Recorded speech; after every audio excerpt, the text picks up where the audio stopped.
they cut out a lot of cuss words, you know. Fuck you, Henry, you know, all those. Fuck you, pay me, all those. No, really. And they did, you know what I mean? And they used enough of the FU word in that movie that it made it R rating. Anyone else? Hey, are you still with your wife? All my exes live in Texas. That's why I'm here in Tennessee. Now, they must be here. Yeah, bad. No, we're very good friends. I'm very good friends with all my exes. And, you know, and as long as the checks keep flowing to them, they're happy. How many kids do you have? I have 3 children, 2 adults, well, my sons. Well, one's an adult, he's 47, 48. The other one's 22, a pain in the neck, yeah, you know. And I have a daughter that's about 40, and she's a bigger pain in the neck than my 23-year-old. Do you think that any would have filmed your wife in the warehouse? Can you repeat that a little bit louder? The movie scene where your wife was in the warehouse and you were trying to get her to get the codes. Do you think that any would have filmed Jimmy it? has killed your wife in the scene in the warehouse. Not until I got there. And then he probably would have killed the 2 of us. And maybe Tommy would have tortured her. But Tommy, I think, was dead at the time. You know, yeah. Yes, he would have killed her in a heartbeat. I don't know if he had a heart or not. If it was black. Did Ray Liotta do a good job acting you? Absolutely. He should have been nominated for an Academy Award. He wasn't. But he wasn't even supposed to get the part. Val Kilmer had signed. And they had to pay him $325,000 to walk away. But Ray campaigned Scorsese and broke his balls until like they're funny. You know, he got the part. And I don't think Val could have did the job that Ray did. And they wouldn't even let me talk to Ray during the filming of the movie. Even, you know, but the day of rap, we had dinner at Jerry's Deli. And we had a few drinks. But he's a wonderful, wonderful guy and a fantastic actor. And I don't think anybody could have done it better than him. Do you think Ray Liotta portrayed you well in the movie? Absolutely. And the only reason that Scorsese didn't want me to, you know, talk to him because Scorsese had never directed Ray. And, but I you know, I coached De Niro every day, you know, and, but, you know, when the movie wrapped, me and Ray became friends. He's a wonderful, wonderful actor, and he's a big director and producer now. He's just a hell of a nice kid. Did anybody ever get in touch with you after you went to protection? Sorry, we heard 2 at once. Did anybody ever actually like get in touch with you after you went to protection?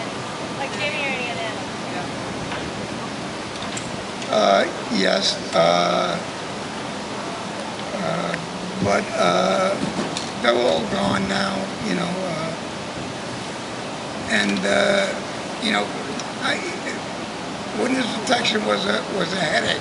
I mean, for them, the marshals, which did a great job to keep me alive, and the feds, you know, the TVs. But it's just a bunch of wonderful, wonderful guys. There's a couple of assholes, just like everybody else. This is one guy in Kentucky. This guy hated my guts.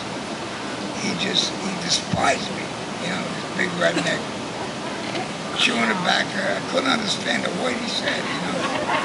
And as much as he thought he was, you know, screwing with me, I screwed him, you know. But he was a real total a-hole.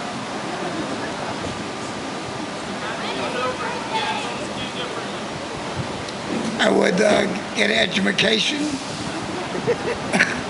go to school, and get a job in I don't know.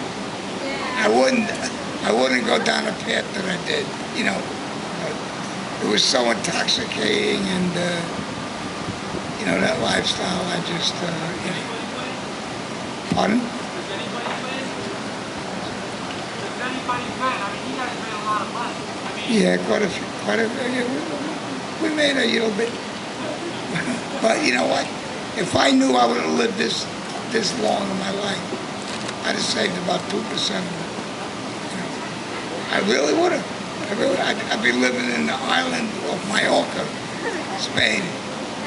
I really would. You know, but I was a jerk. You know, but, you know, I thought it was easy come, easy go. You know, and it was. But it wasn't that easy, and I wouldn't recommend it to anybody, especially youngsters. out of all the great actors in that production, who was the most inspirational? They all were. Paul Savino,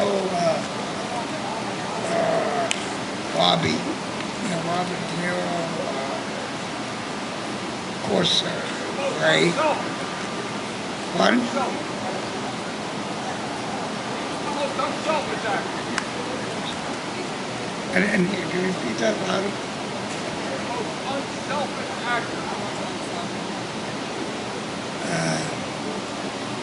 That's hard to say. I mean, actors are lunatics. I mean, all of them are. I mean, really. You know, they got egos bigger than the Empire State Building. But, you know, that's all Scorsese's team, and they were all just fantastic. How do you coach a genius like Robert De Niro? You know, no. I do think I was nuts when I, you know, first started. Seriously. I mean, he's such a professional. You know, before he used to go out and do a scene, I had to talk to him 4 or 5 times. You know, how did Jimmy hold a cigarette? How did Jimmy hold a shotgun? What did he do with his fingers? I mean, you know, I do think I was nuts. I swear to God, you know, I didn't know nothing about making a movie, you know, doing a movie, or doing a scene or something. You know, I didn't get it, you know. I still don't get it, really. Those guys were all nuts, those actors. Go.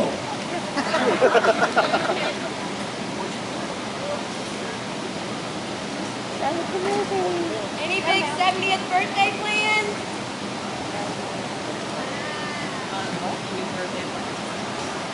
Yeah, I'm gonna reach 69, God willing, in about a month and yeah, imagine that. Imagine all the people I outlive, you know. And I just, you know, I'm pretty healthy today, you know.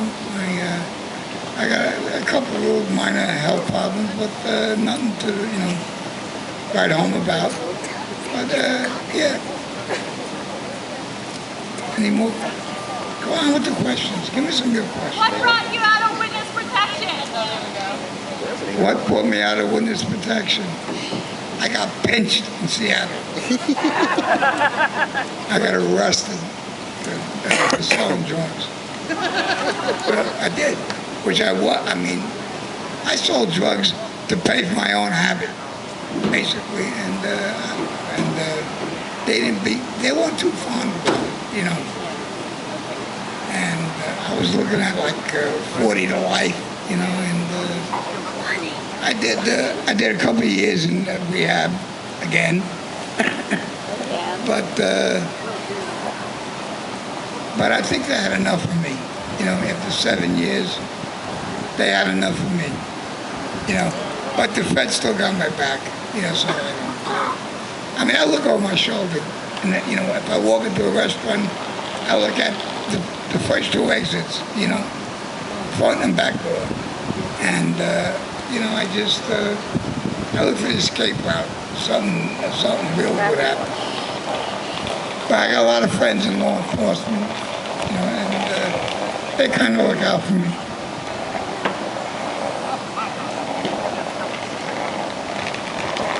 What do you think of Charleston? What was that? What do you think of Charleston? It's a beautiful, wonderful city, except the humidity stinks. And I got news here. I can take a shower now, and in 5 minutes I will stink, you know. But it's a beautiful, beautiful city. And when I was in the military, I visited here once, where I was at R&R, you know, rest recuperation. And yeah, like I need rest and recuperation.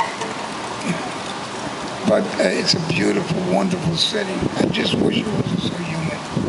I could maybe have a house here, seriously. And I hope my Uncle Joe is going to take me fishing tomorrow for an hour. Hey, Joe?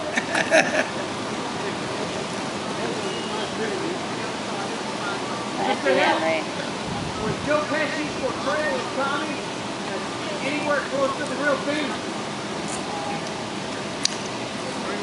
Yes. The short answer. Tommy was a homicidal maniac. And he was 6'2", and he used to put notches on his pistols. Seriously. He had 32 notches or 30, I don't even remember. And brag about it. And brag about it. Holy. He was a sick puppy. You've never seen a sick puppy. And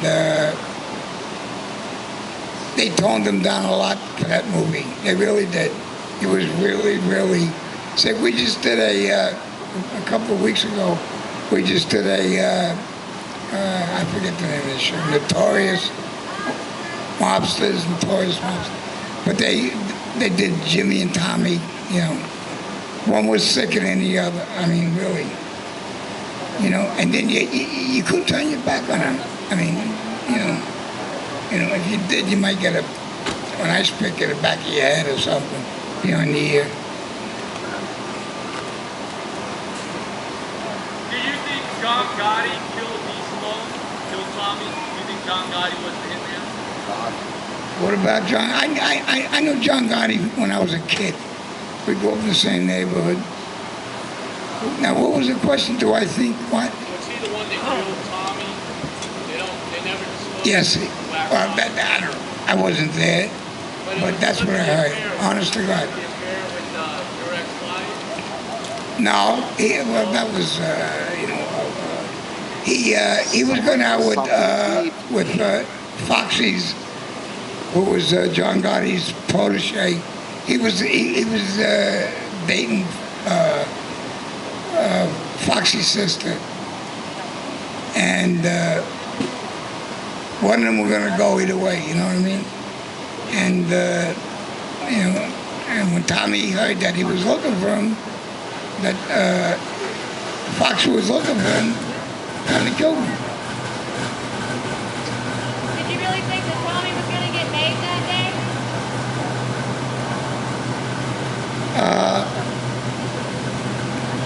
You know, that's a good question. You know, Tommy thought he was. And they sent Polish Kid and Bruno Faciola, which is his real name, to pick Tommy up.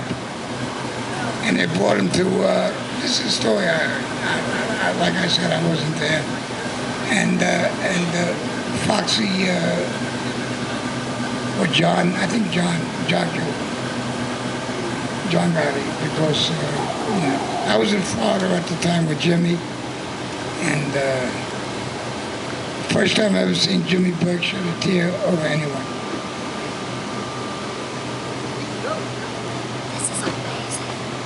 Mr. Hill, 2 questions. How old were you when you made your bones? And the second one is anybody besides yourself left in the Lufthansa heist? Good question. Can you repeat that one more time? We didn't hear it. How old were you when you made your bones? And is there anybody left of the Lufthansa heist besides yourself? Not that I know of. I got a book coming out real soon about the Lufthansa heist. And it'll probably be released within a year. And it's the real story behind the Lufthansa heist. And I think the two guys that worked for Lufthansa are still alive. I don't know. I don't keep track of them.